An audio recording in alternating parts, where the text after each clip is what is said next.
જય શ્રી કૃષ્ણ। આજે હું તમને કડક રૂમાલી રોટલીની રીત શીખવાડું છું।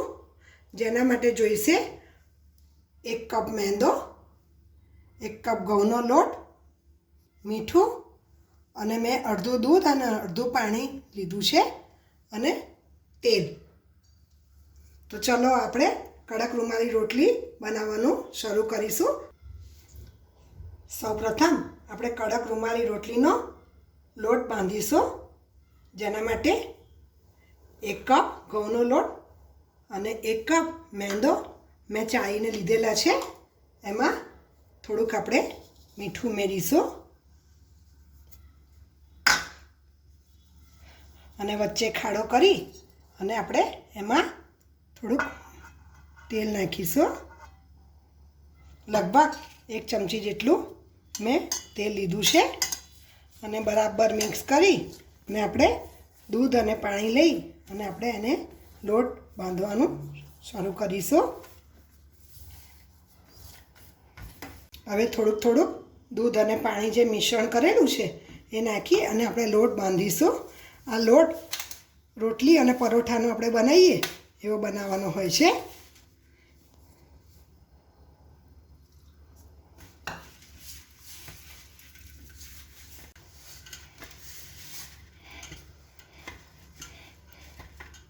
જો આ લોટ બાંધીને તૈયાર થઈ ગયો છે અને એમાં થોડું આપણે તેલ નાખી અને એને 15 થી 20 મિનિટ રેસ્ટ માટે આપી દઈશું। એને ઢાંકી દઈશું।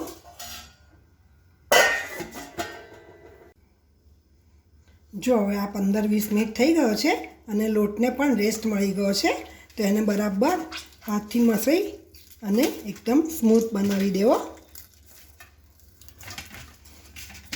2 થી 3 મિનિટ એને મસળવો જેનાથી એકદમ સ્મૂથ થઈ જશે।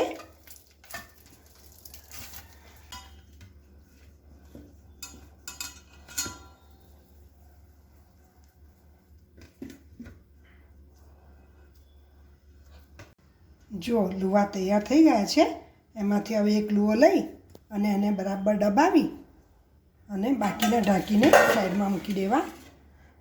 હવે અટામણ માટે મેં મેંદો જ લીધો છે અને બીજી તરફ આપણે આ જે કઢાઈ લીધી છે એ કઢાઈ હર હંમેશ જાડી જ લેવી અને બને ત્યાં સુધીને થોડીક મોટી જ લેવી। એને ધીમા તાપે ગેસ ચાલુ કરી અને આપણે એને ગરમ થવા મૂકીશું।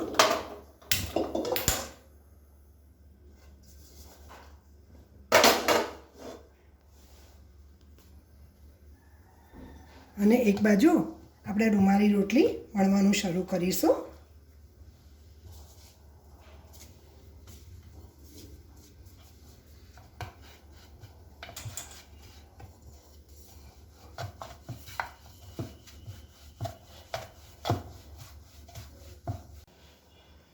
જો આ રૂમાલી રોટલી હંમેશા આવી પતલી જ બનાવવાની હોય છે।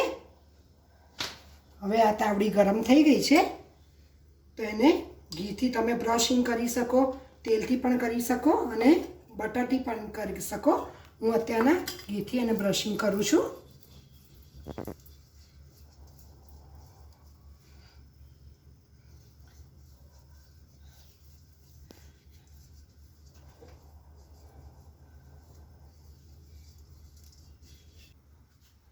જો આપણે ધીમે રહી અને રૂમાલી રોટલી તાવડી પર સેટ કરી દઈશું।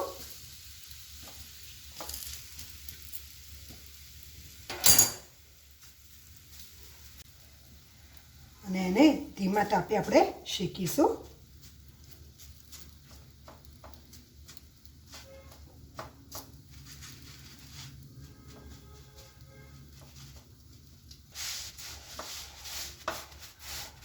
જાળીના ધીમા તાપે એને શેકતા જવું અને થોડુંક શેકાય એટલે એક વખત આપણે એને ફેરવી દઈશું।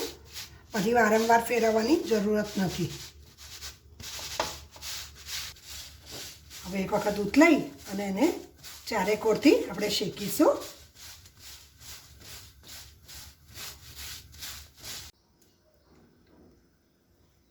જો આ કડક રૂમાલી રોટલી તૈયાર થઈ ગઈ છે। જેને બે રોટલીને મેં અલગ અલગ બે ફ્લેવરમાં હું તૈયાર કરીશ, જેના માટે એક ફ્લેવર મેં બટર અને ચાટનો બનાવ્યો છે અને બીજો ફ્લેવર મેં તેલ, મીઠું, મરચું નાખીને તૈયાર કર્યું છે. તો સૌપ્રથમ આપણે બટરવાળું તૈયાર કરીશું.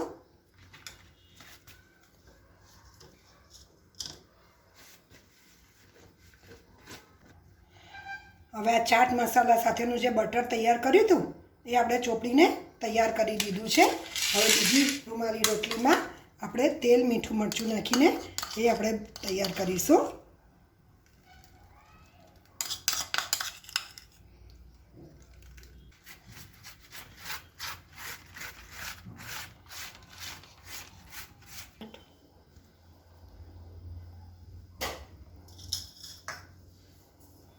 હવે આપણે એની ઉપર કોથમીર નાખી અને થોડું ગાર્નિશિંગ કરીશું.